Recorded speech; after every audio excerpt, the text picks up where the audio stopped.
libro de Génesis, capítulo 21, y leemos del versículo 14 hasta el 21. Entonces Abraham se levantó muy de mañana y tomó pan y un odre de agua y lo dio a Agar, poniéndolo sobre su hombro, y le entregó el muchacho y la despidió. Y ella salió y anduvo errante por el desierto de Beerseba.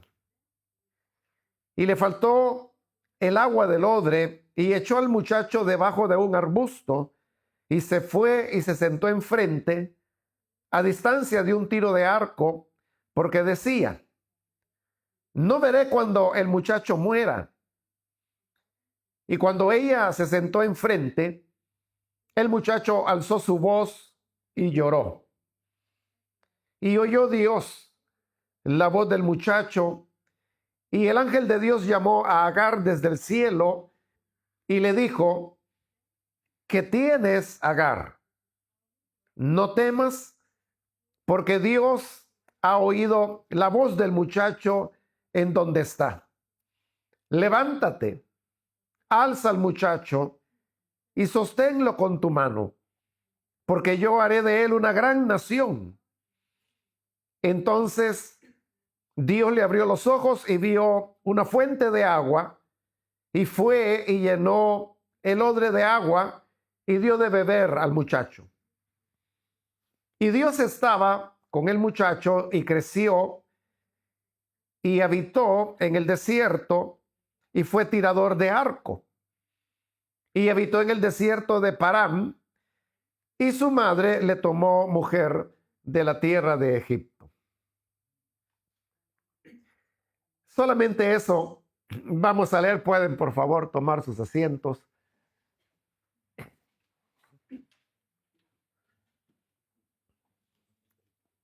Como acaba de decirlo nuestro hermano Ángel, el tema es el de la familia monoparental.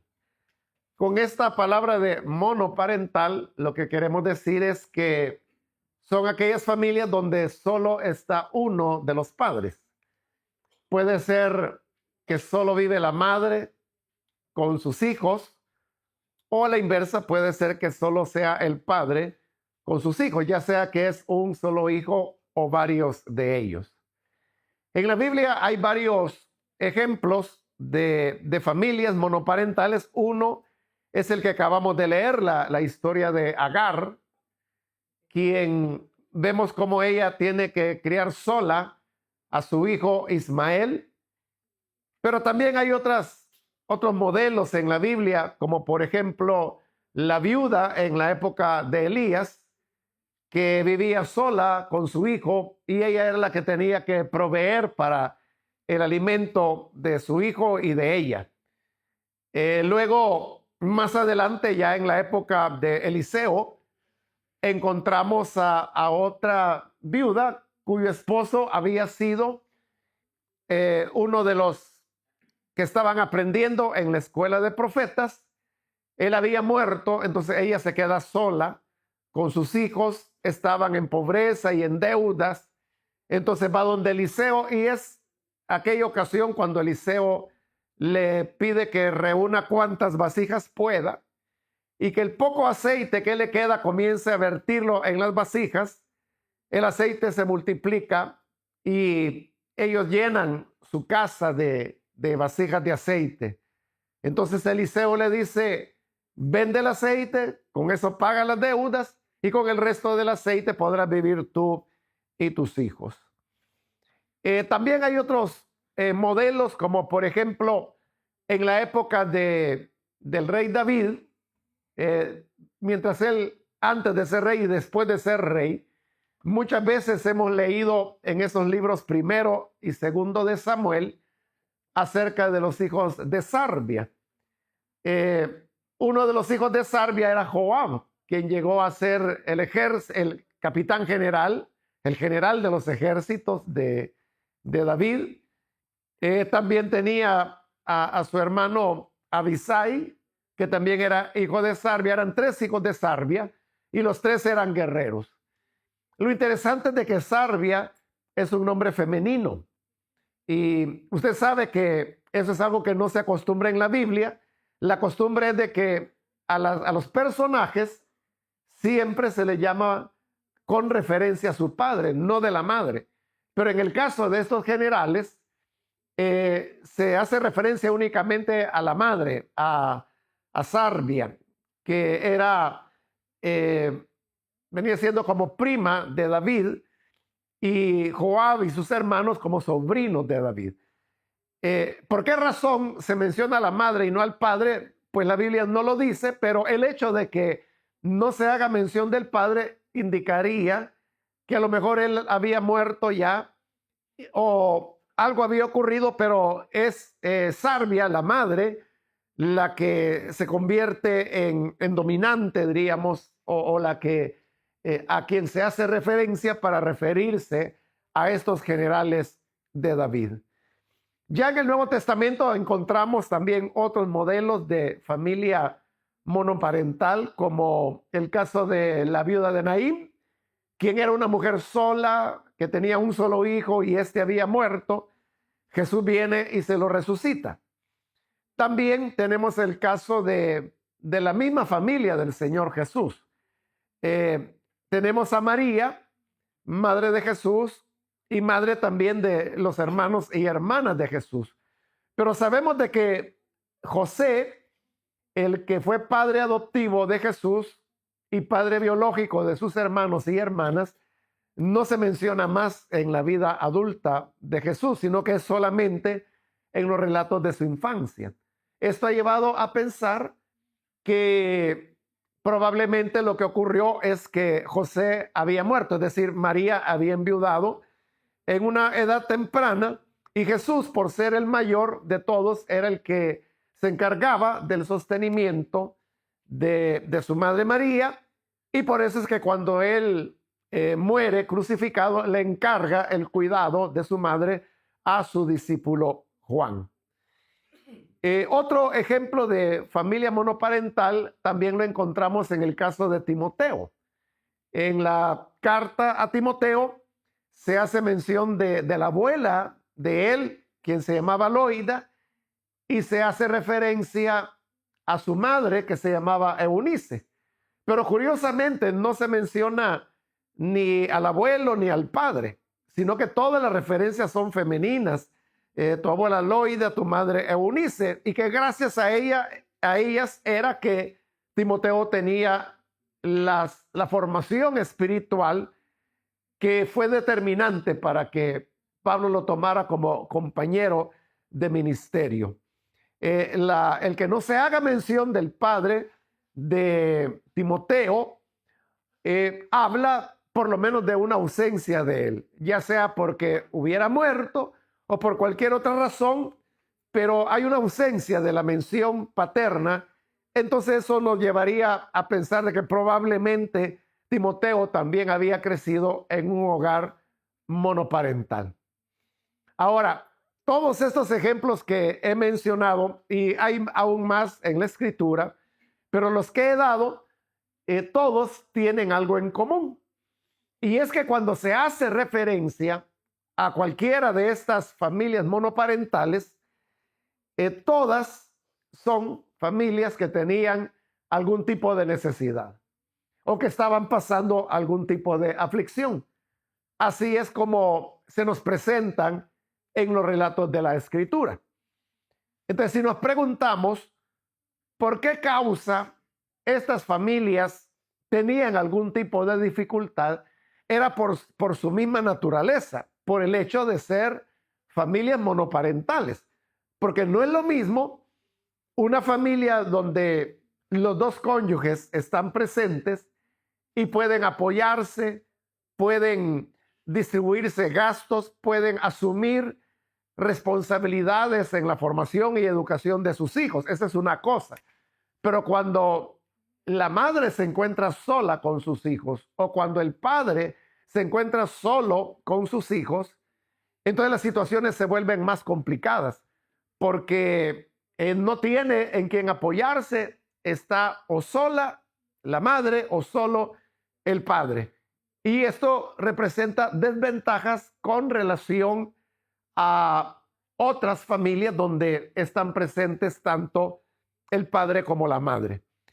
Siendo esta entonces la característica de las familias monoparentales, podemos a la luz de la palabra de Dios poder señalar algunas de las recomendaciones, podemos decir, que se aplican a estas familias donde solo está presente uno de los padres de los hijos. En primer lugar, una recomendación tiene que ver con el tema de la comunicación, porque normalmente cuando los hijos tienen a papá y a mamá, ellos pueden desarrollar algún tipo de afinidad hacia alguno de ellos. Puede ser que haya un caso en el cual el hijo siente mayor confianza y comunicación con su madre, por ejemplo, pero en otros casos puede ser la inversa, que el hijo siente mayor confianza y comunicación con su padre. Hay casos en los cuales, que son los menos, donde el hijo tiene igual confianza, tanto con su padre como con su madre. Pero digo en el menor número de casos. En la mayor parte, siempre o hay más confianza en el uno o en el otro. Esto también puede cambiar con el paso de la vida. Puede hacer que un niño muy pequeño tenía más confianza con su madre y cuando ya llega a la adolescencia comienza a tener más confianza con su padre. Estas son cosas que se dan de manera natural. Pero cuando se trata de una persona sola, del padre o de la madre solo, entonces el niño o los hijos no tienen opciones, sino que la única opción es el padre o la madre. Entonces ahí es donde viene la gran responsabilidad que la mujer o el hombre que está criando solo a sus hijos no puede darse el lujo de descuidar el tema de la comunicación, porque es él o ella la única opción que su hijo tiene. Y si no logra establecer una comunicación franca con ese hijo o con esa hija, entonces este muchacho o muchacha lo que hará es buscar esta comunicación fuera del círculo familiar.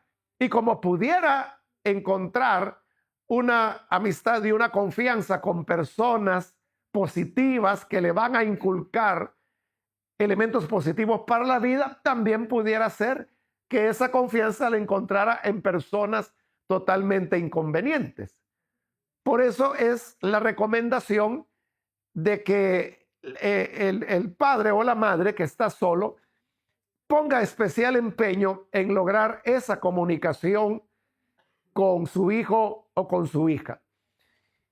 Dentro, un componente de esta comunicación es el tema de la ausencia del otro padre o madre. En las familias monoparentales muchas veces se opta por no hablar del tema. Entonces, es un tema que no se habla, es un tema tabú y prohibido. Entonces, el hijo o la hija no siente la confianza de poder preguntar por qué no está mamá con nosotros, por qué no está papá con nosotros. Y en este encubrimiento es un bloqueo para la comunicación que, como he explicado, dentro de una familia monoparental juega un rol mucho más importante que en una familia donde ambos padres están presentes. Recuerdo en este momento el caso de una hermana que, ya siendo adulta ella, me contaba cómo desde pequeña ella y sus hermanos habían crecido en un hogar donde su papá no había estado. Y solamente había una fotografía de él que había en una pared y su mamá lo que les había dicho es que su papá había muerto.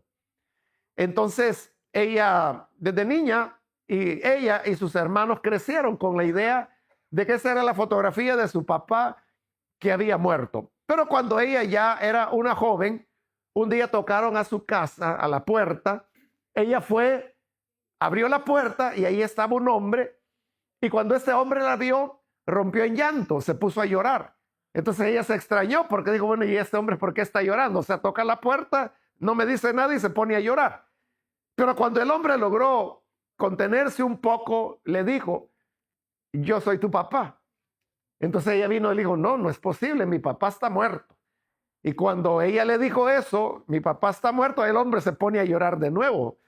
Y entonces le empieza a decir, no, soy yo, estoy vivo, nunca he muerto. No, pero mi mamá nos ha dicho toda la vida de que nuestro papá está muerto. Ahí está la fotografía. Y entonces, claro, los años habían pasado, ya este hombre en la fotografía ya no se parecía mucho al hombre ya envejecido que estaba ahí tocando a la puerta.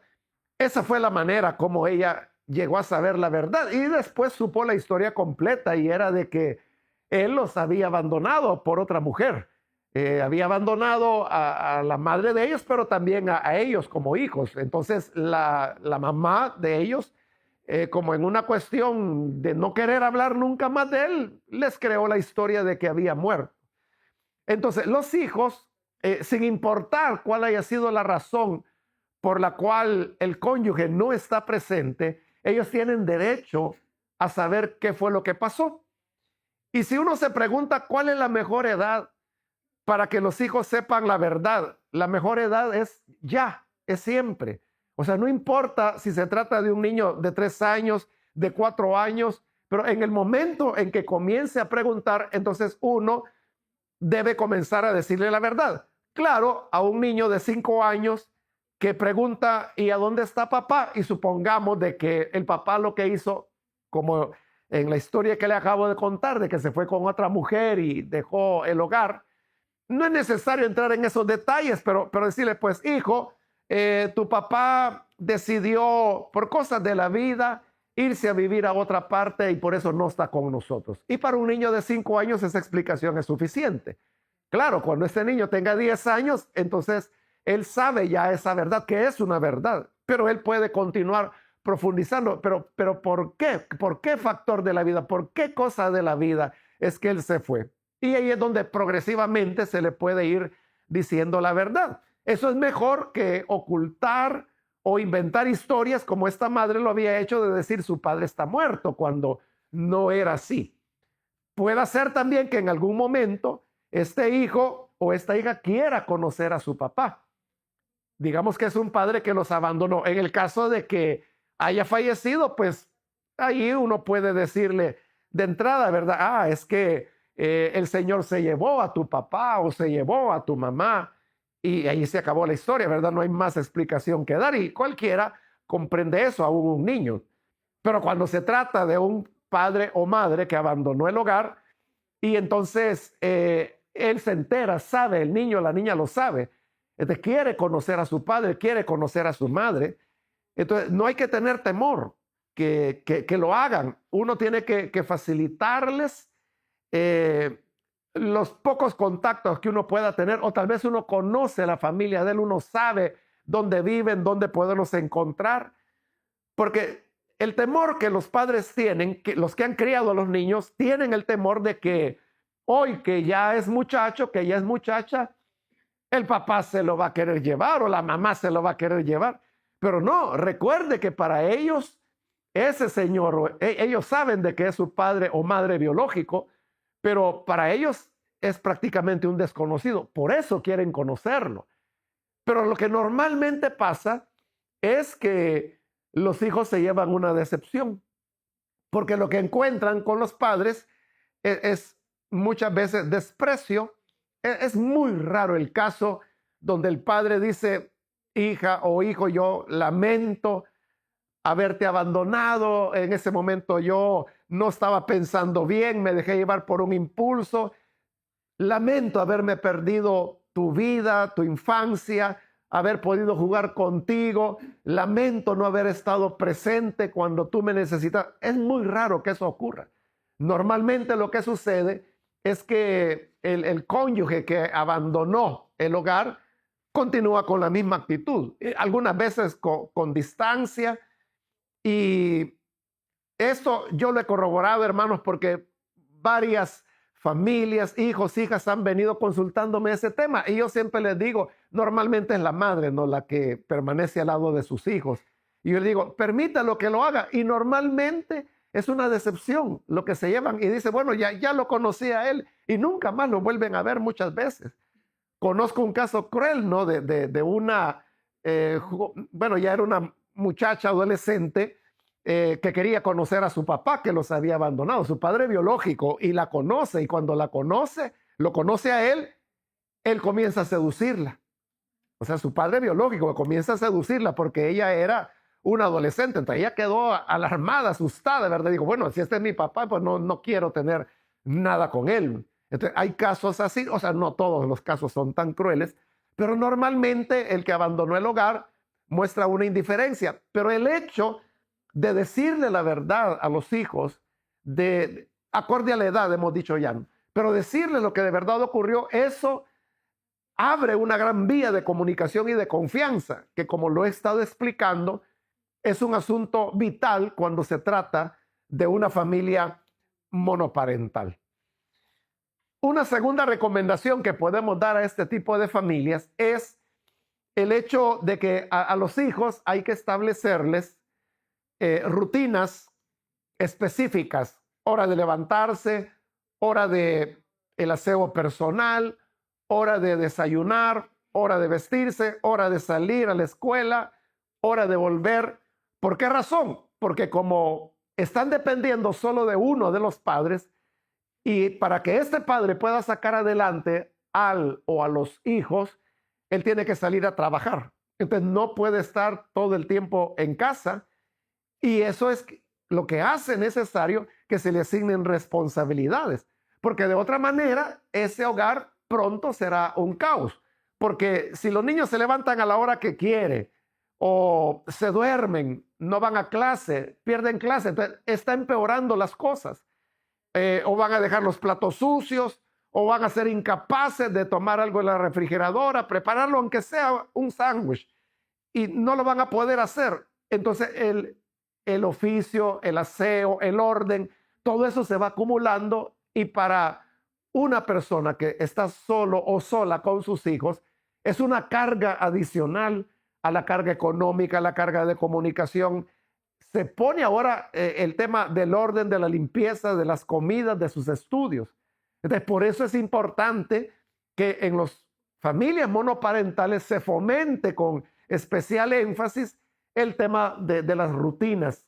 Y en esta rutina también está el tema de asignar responsabilidades. Si solo es un niño, entonces decirle, bueno, tu responsabilidad es, aquí te queda tu comida, la puedes calentar en el microondas, pero cuando hayas comido, lava el plato, déjalo en este lugar cuando ya esté limpio. Recoge tu ropa, cuelga la toalla cuando te hayas bañado. Se le asignan responsabilidades, porque sola no lo va a poder hacer, principalmente si son 2, 3 hijos, ¿no? Mientras más hay, resulta más complicado. Pero también esto tiene que ver con el tema de la administración económica, porque como solo hay un padre, no es como en una familia donde ambos están presentes, 2 padres puede implicar doble ingreso. Entonces, el doble ingreso, el que tiene él y el que tiene ella, favorece cubrir con las necesidades del hogar. Pero cuando solamente hay uno de los padres, solo hay un ingreso, sobre todo si los hijos son menores, entonces las posibilidades, los recursos son menos, se reducen.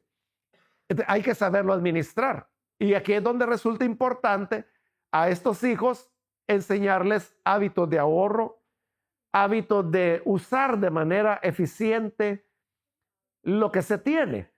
Cuidar la ropa, cuidar los zapatos, cuidar libros, utilizar de manera óptima la comida, que si prepararon un sándwich, que no botaron la mitad de la tajada, sino que la guardaron. Es decir, inculcarles un estilo de vida donde se aprovechen bien los recursos y donde se fomente el ahorro, porque esto será de gran ayuda, enseñarle a estos hijos que no van a poder tenerlo todo. Y si alguno de ellos pregunta, pero este juego que vale, no sé, 150 euros, todos mis amiguitos lo tienen, ¿por qué yo no lo puedo tener? hijo, porque ellos tienen a su padre y a su madre, pero tú solo me tienes a mí. Ellos tienen doble ingreso, yo solo tengo uno, entonces no alcanzo. Yo te lo puedo comprar, pero vamos a tener que pasar una semana sin comer. Entonces, hablarle con esta franqueza, ahí vuelvo al tema de la comunicación. Es lo que permite que los hijos comprendan la realidad y entonces puedan estar alineados en este esfuerzo de asumir responsabilidades, de asumir rutinas, de tomar responsabilidad en cuanto al uso de los recursos limitados que esta familia tiene. Y ya que estamos hablando de estas limitaciones, también hay algo importante, y es de que como padre o madre que está solo o sola en un hogar, no debe tener ninguna limitación en pedir ayuda, porque muchas veces es demasiada carga llevarlo todo.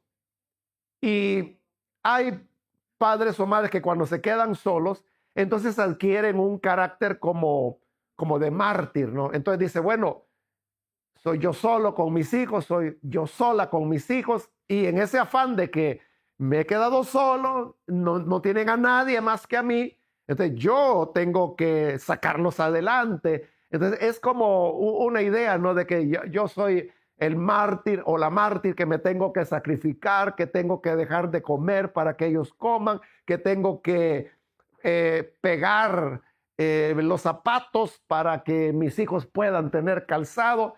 O sea, todo eso es muy noble y algunas veces es posible de que sea necesario hacerlo. Pero si hay la posibilidad de poder pedir ayuda a otra persona, hay que hacerlo. Y no estoy hablando de pedir ayuda económica, sino que en algunos casos extremos pudiera ser que hay que pedir ese tipo de ayuda. Pero no es en eso en lo que me estoy enfocando, sino que ayuda en el sentido de que tal vez alguien, un vecino, una prima, una hermana, una tía puede venir y ayudar, por ejemplo, a ordenar un poco la casa, o viene a lavar la ropa, la coloca en la lavadora, luego en la secadora, la dobla y ella se va. Solo estuvo un par de horas ayudándole y se fue. Y cuando usted llega, pues por lo menos ya le ayudaron en eso. Pero si usted toma la actitud, no, es que yo tengo que hacerlo, es que yo soy la madre, es que yo soy el padre. O sea, tampoco pues hay que llegar a una condición donde uno ya no puede, ¿verdad? Le decía que el caso de las familias monoparentales de la Biblia tienen en común de que todos tenían una necesidad, pero es precisamente esa necesidad resuelta la razón por la cual el relato se encuentra en la Biblia, pero en todos los casos es porque buscaron ayuda. En el caso de las viudas está más claro, ¿verdad? A veces era necesidad de comida, a veces era un hijo muerto.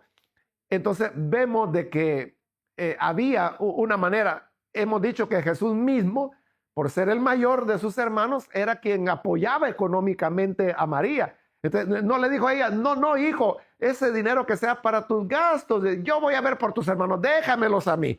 No, o sea, Jesús asumió un rol, tenía un papel económico y de apoyo hacia su madre, y que al morir, pues, aunque ya sus hermanos y hermanas eran adultos, no obstante, encomienda el cuidado de su madre a uno de sus discípulos, porque él era el responsable.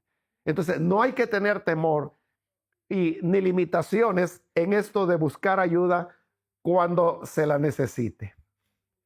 En tercer lugar, hay que también tener en cuenta, muy relacionado con esto que acabo de estar diciendo, que el padre o la madre que se queda solo con sus hijos se convierte en un modelo de tenacidad, de perseverancia, de entrega, porque hay mucho de lo que acabo de estar diciendo, de que tal vez pues sin llegar a la idea de mártir, pero una madre que está sola con sus hijos es una madre que se esfuerza, que lucha por ellos, que en verdad se priva de cosas o de beneficios o comodidades para favorecer a sus hijos. Y lo mismo puede ser en el caso de un padre solo. Él igual es un ejemplo de tenacidad, de constancia, que siempre estuvo ahí presente. Y entonces esto es algo que los hijos admiran. Y esa es la razón por la cual cuando estos hijos crecen, sienten tanta gratitud hacia su madre. Y dice, es que nuestra madre, pudiendo haber formado otro hogar, nunca lo hizo porque se enfocó en nosotros, porque dedicó su vida a nosotros. Y ella ahora está ya cansada de trabajar, quizá enferma, pero lo hizo por nosotros. Entonces, ese es un modelo muy importante de enseñanza para los hijos, porque les está mostrando la tenacidad, la perseverancia, la convicción que el padre tiene de sacar adelante a sus hijos y a sus hijas a pesar de las limitaciones que está enfrentando. Pero esto de la constancia y la tenacidad tiene una contrapartida, y es de que esta persona, precisamente porque está sola, porque tiene que hacer esfuerzos superiores a los que hace una madre o un padre cuando tiene a su cónyuge, por la misma razón es una persona que necesita apoyo emocional, porque está librando una batalla sola o solo que es desgastante. Entonces ella necesita tener algún tipo de apoyo emocional, que puede ser una persona, un amigo, una amiga de confianza, que la escucha, la comprende, la anima, o donde ella puede descargar algunas frustraciones. Puede ser de que el hijo, cuando ella tiene 13, 14 años, se muestra un poco rebelde. Es una cuestión característica de la edad. Entonces la madre se siente desconcertada porque dice, bueno, si yo lo he dado todo por mi hijo, ¿y cómo es que ahora él me trata algunas veces hasta irrespetuosamente? Un día hasta me dijo, ¿y entonces para qué me tuvo? Pues entonces mejor no hubiera nacido yo. Estas cargas de la madre, ella necesita a alguien con quien compartirlas. Puede ser alguien de la iglesia, puede ser el pastor. Entonces le dice, mi hijo me dijo esto, o me siento así, o me siento cargada, me siento cansada. Entonces, es verdad, hay un aspecto de tenacidad, de esfuerzo, de resistencia a las diversas dificultades de la vida, pero nadie puede resistir tanto si no tiene en quién apoyarse, quién le escuche, quién le comprenda. Y a lo mejor la otra persona quizás ni tiene una solución que darle, pero solo el hecho de oírle y que ella pueda, él o ella pueda expresar, me siento así, me siento cargado, solo el expresarlo ya lo ayuda, y entonces la persona sigue adelante. Entonces hay que tener en cuenta eso, ¿verdad? Que hay que tener un equilibrio. Es verdad, le corresponderá hacer ciertos sacrificios, sacrificar algunas cosas, algunas comodidades, tendrá que privarse de algunos elementos personales a fin de sacar adelante a sus hijos, pero no tiene que estarse ahogando solo o sola. Hay que buscar un apoyo emocional. En cuarto lugar, hermanos, podemos mencionar, para el caso de las familias monoparentales, que Dios se glorifica en lo que es imperfecto, porque no solamente son las familias bien establecidas donde el padre y la madre están presentes las que van a salir bien, sino que también en aquellos casos de familias monoparentales, la gracia de Dios puede actuar de tal manera que, aunque falta la presencia del otro padre o madre, no obstante, como Dios se glorifica en nuestra debilidad, Él puede hacer que estos hijos sean muy buenos hijos, muy buenas hijas, y aún a veces con mejores cualidades que aquellos que fueron criados por su padre y por su madre.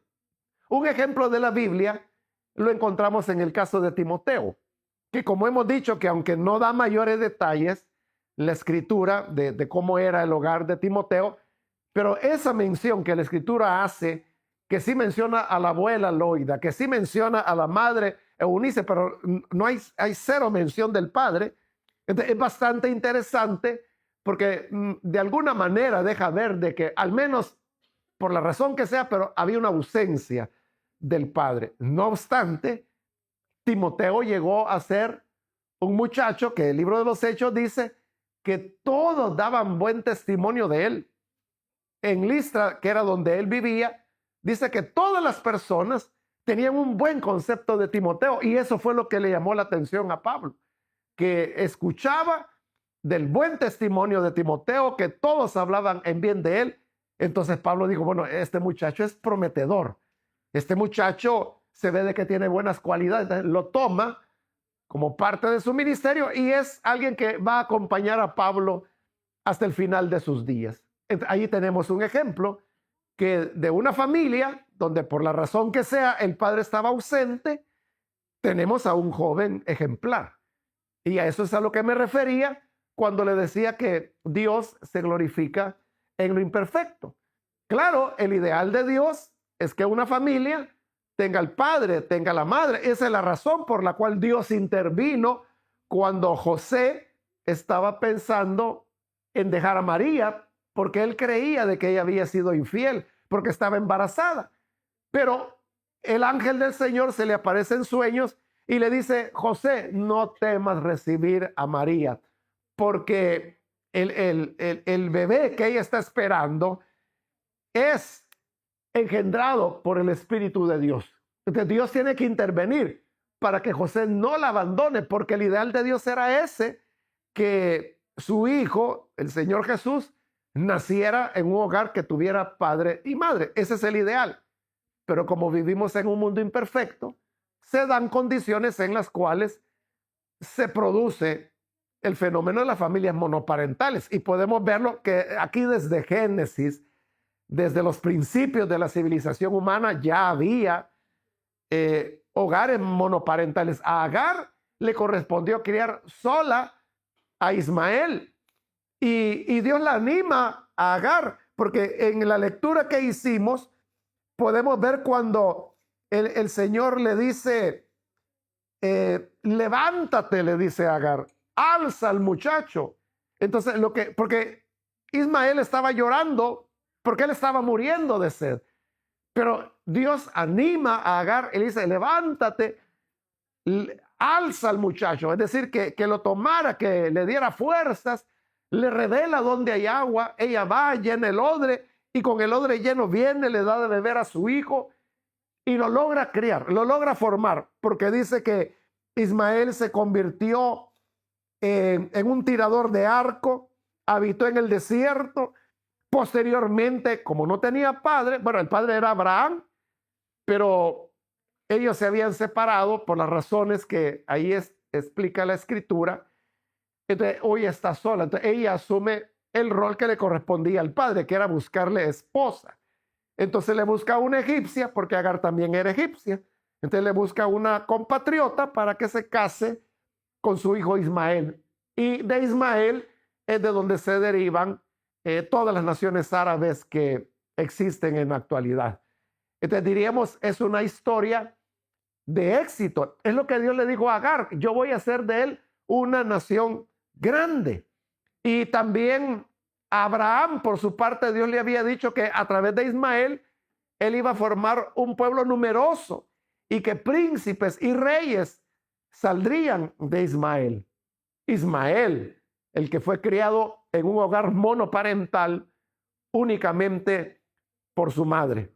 Entonces, en todos estos modelos de la Biblia, encontramos cómo la gracia de Dios se glorifica en la imperfección, en lo que no es ideal, pero que aún ahí Dios puede hacer algo y lo hace, como en el caso de Ismael, como en el caso de Timoteo, como en el caso de las viudas, del niño que recibe alimento, en el caso de Elías, del niño o los niños de la viuda que quedó en pobreza y endeudada, como en el caso de María, como en el caso de Timoteo. En todos estos casos vemos de que son casos triunfantes, diría, de formación de los hijos, aun cuando eran de hogares monoparentales. Y voy a terminar ahora hablando, hermanos, de la importancia que tiene el apoyo de la comunidad hacia las familias monoparentales. Y cuando hablo de comunidad me estoy refiriendo a la iglesia. Entonces la iglesia es una comunidad de amor donde vienen personas que son familias monoparentales, pero que encuentran un lugar de acogida, de comprensión, de escucha y donde uno puede encontrar confianza como para solicitar la ayuda de la cual hablamos anteriormente, que no hay razón para que se martirice haciendo las cosas sola o solo, pudiendo pedir ayuda a otras personas. En nada va a disminuir su papel de entrega, de esfuerzo, por el hecho de que pida ayuda a alguien más. Pero algo importante también de la iglesia es que puede dar figuras de referencia, porque pongamos el caso de una familia donde el padre no está, ya sea que murió o se fue o no está en este país.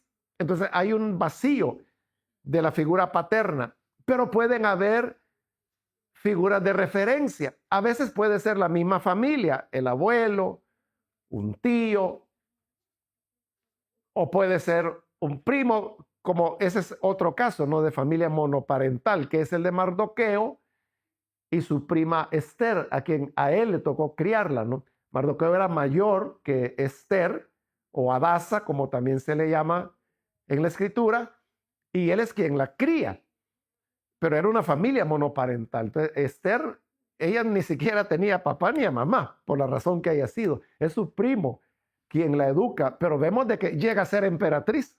Es otra historia de éxito, ¿verdad? Que de una familia, ahí ni era monoparental, porque él no era el padre de ella, ¿no?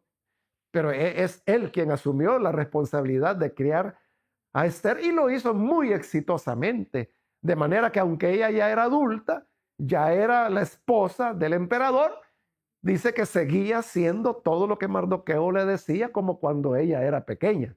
Es otro ejemplo de la Biblia de éxito.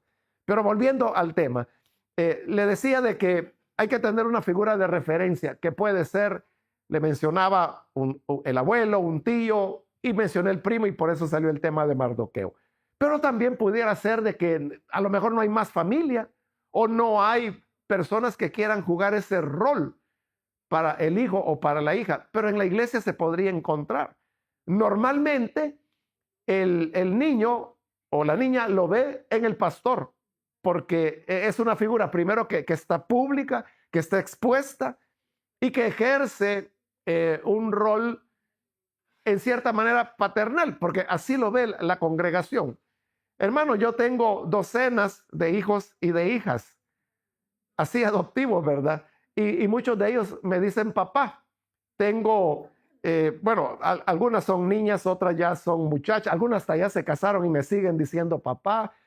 Muchachos que por la ausencia de su padre, recuerdo que en el Día del Padre a mí me llevaban los trabajos que en las escuelas les hacían, ¿verdad? Entonces, para el Día del Padre, en la escuela les ponían a hacer actividades, a hacer algo manual, y le decían, lléveselo a su papá. Pero como no lo tenían, a mí me lo llevaban. Entonces, yo tengo guardados todos esos regalos que me han dado porque los aprecio, los valoro. Me recuerdo una niña que me regaló una muñeca.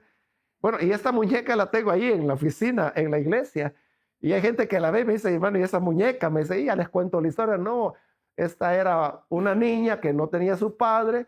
Entonces, por alguna razón, ¿verdad? Cosas de niña, ¿verdad? Que quería darme eso, me regaló la muñeca, que era una muñeca de ella, y ahí la tengo todavía. Esta niña hoy ya es una muchacha, ya es madre, su hijo ya tiene como 14 años, y hace poco estuve platicando con ella, y ella vio que ahí tengo todavía la muñeca que ella me regaló cuando era niña. Entonces, estas son las figuras de referencia, ¿no? Que la persona juega ese rol. Entonces, esa es la importancia de la comunidad para la familia monoparental. Y es que para eso está la iglesia, para recibir, para acoger, para escuchar. O a veces también he tenido ese caso, que hay madres que me dicen, hermano, fíjese que mi hijo está teniendo este tipo de inquietudes. Normalmente son de carácter sexual, lo que se da normalmente durante la adolescencia.